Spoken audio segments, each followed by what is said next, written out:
kusina. Opo ma, sagot naman niya na nasa may sala.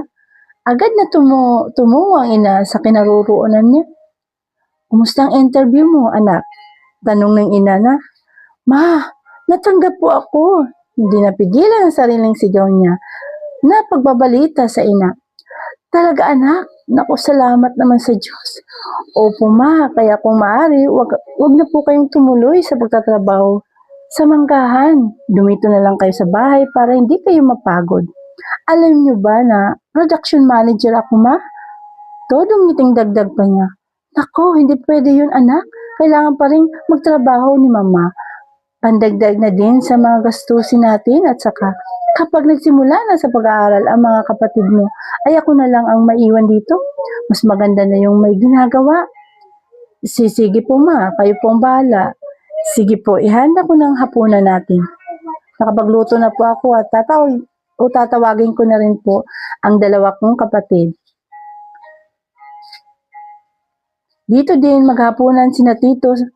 Ma, marami akong niluto Tatawagin ko rin sila. Naghanda talagang anak ko Lika nga dito. Lumapit si Alexa at isang may higpit na yakap ang ibinigay ng kanyang ina. Maraming salamat anak. Sambit niya at nagsimula na itong umiyak.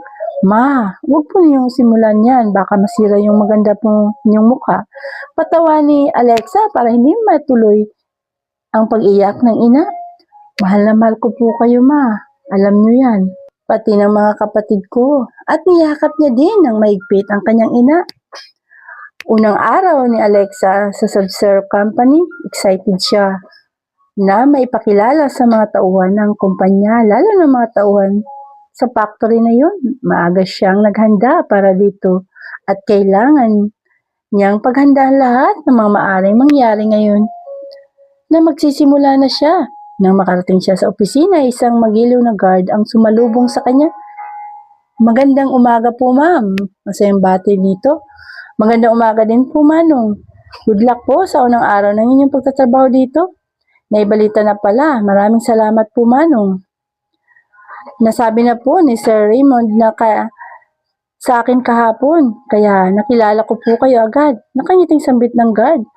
Ay, ganun ba? Sige po manong. Aakyat na po ako. Nakangiti siyang pumasok sa loob. Isang magandang umpisa na yan para sa kanya bilang bago siya dito. Good morning, bati niya sa mga kaopisinang nakakasalubong niya. Magiliw din siyang binabati namang ito. Ma'am Alexa, dumiretso ka na daw muna sa may conference room, sabi ni Sir Raymond.